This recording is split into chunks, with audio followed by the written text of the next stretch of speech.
We're back with another episode of Dave Chappelle taking on woke culture with his signature fearless humor. Get ready for more laughs, bold insights, and unfiltered takes on the madness unfolding around us. I'd like to start by addressing the LGBTQ community directly. I want every member of that community to know that I come here tonight in peace, and I hope to negotiate the release of the baby.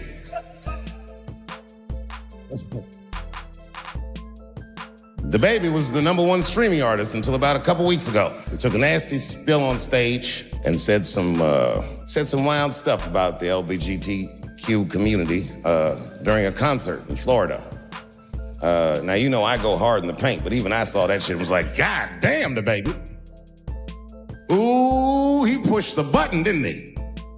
He pushed the button, punched the LGBTQ community right in the AIDS. Can't do that. But I do believe, and I'll make this point later, that the kid made a very egregious mistake. I will acknowledge that. But, you know, a lot of the LGBTQ community doesn't know the baby's history. He's a wild guy. He wants and him in Walmart. Oh, this is true. Google it. The baby a nigga in Walmart in North Carolina. Nothing bad happened to his career. In our country, you can nigga, but you better not hurt a gay person's feelings. Imagine a world where navigating Walmart drama is effortless, but one wrong move in the wrong crowd can send your career into crisis mode. These days, it feels less like survival of the fittest and more like survival of the most cautious. I was saying, my guess is the G's are driving that car. That makes sense to me, because there's white men in the G's. And these people are trying to get around discrimination and oppression. And you know how white dudes are. We know these roads. In fact, we built these roads. The rest of you buckle up, we'll get you to where you want to go. So the G's are just driving the car. Of course, next to the G's in the passenger seat is the L's. Everybody likes the L's, except for the G's. I don't know what that's about. I just know the G's don't like them that much. The G's always say like little subliminal digs on them. It's not mean, but you know what I mean? They just be like, I wouldn't wear that.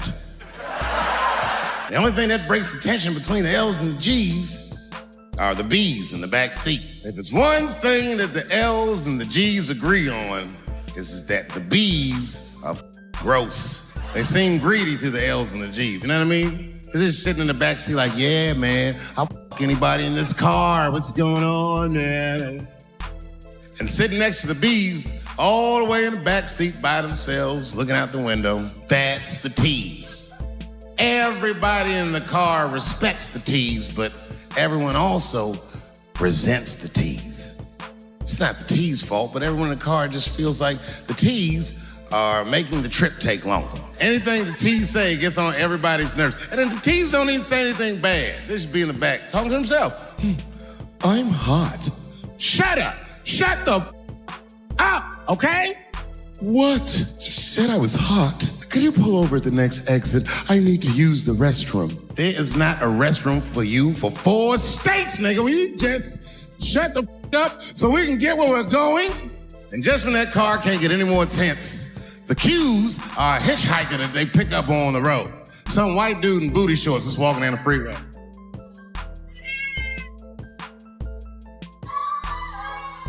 G's see him. That guy might be one of us. Hey, are you okay? Need some help? And he come over there with them booty shorts leaning on the window. Hey, what's going on, fellas? Lady, whatever pronoun makes you feel comfortable in the back. Yeah, I don't really know where I'm going. I don't know if I'm gay or I'm straight or whatever. All I know for sure is that I really want to get in this car. Chappelle's got the community packed into one car, each letter bringing its own quirks and complaints. They're allies, sure, but the squabbling doesn't stop, making even unity feel like a bumpy ride. It's like that white black that's in the news all the time. Rachel Dolezal. She always says that. She's a white woman, but then she dressed up like a nigga and shot her way up to the very top of blackness. And I always wanted to meet her just so I could understand. I just wanted to like have dinner with her so I could just look in her eyes and call her a nigger to her face. The they're talking about, I identify black. That is trans talk, ladies. Stop biting. Stop biting.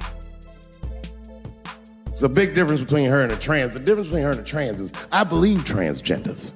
I don't understand them either, but I know they mean what they say. Them niggas cut their off.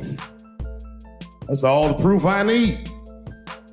Never seen somebody just throw their away. Don't need it.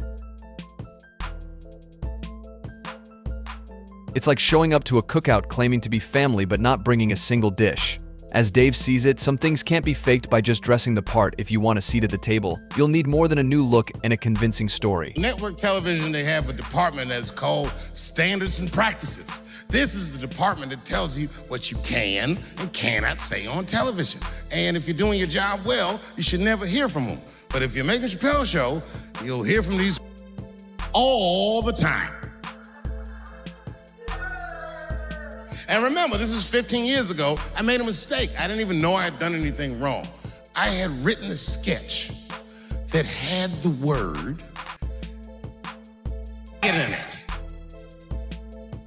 So I had to go to Standards and Practices. They called me up. I don't know why they're calling me, but I like the lady that runs the department. She's usually really fair and was one of my favorite people I've ever worked with. So she sits me down. We have a nice conversation. She tells me, oh, the sketches are great. I go, oh, fantastic. Well, then why am I here? She said, because, David, there's no way you can ever say the word on our network. I didn't know I did anything wrong. I didn't try to defend myself. I said, all right, take it out. Have a good afternoon. And as I was leaving, it occurred to me, hey, Renee, quick question. It's just a question. Seriously, I want to know, like, why is it that I can say the word with impunity, but I can't say the word? And she said, because, David, you are not gay. I said, well, Renee, I'm not a nigger either. Now that's flipping the script told one word was off limits. Dave fires back with the ultimate comeback, exposing the double standard in a single, sharp line. The problem in that feminist movement, isn't there? From its inception in America, there's always been a racial component. When Susan B. Anthony was having that meeting and Sojourner Truth's black showed up, read your history books. All them white women asked Sojourner Truth not to speak. They didn't want to conflate the issues of women's rights and slavery. But you know how black bitches are. Sojourner Truth went up there anyway. She did a famous speech. She said, ain't I a woman? I supported the Me Too movement, but the whole time I thought that the way they handled that was stupid.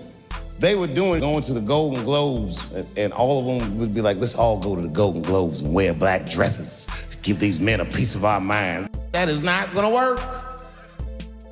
You think Martin Luther King's gonna be like, I want everybody to keep riding the bus, but wear matching outfits? You gotta get off the bus and walk. It's real talk. Real talk, that was a silly movement. I want everybody to wear crochet so they know we're serious. And then I said something about it in one of my specials, and all these women actresses came after me. I said, man, Phil, you canceled. I ain't to none of your pictures again. They were like, who is he to tell us anything? I'll tell you exactly who I am. I'm the one that got off the bus and left $50 million on the bus and walked. I agreed with these women. I just didn't agree with what they were doing about. Because if these women were serious, you know what they would have done? They all would have fired their agents. And they would have went to the mailroom of one of these big agencies and found a woman that was busting her hump in there and said, if you want to talk to us, then you have to talk to her. And if they did that, then she would be big and they would be big and nobody would get fed to Harvey Weinstein. But did they do that? No. As Chappelle points out, real change doesn't come from following the rules or playing it safe. It's about speaking the truth, even when it's uncomfortable.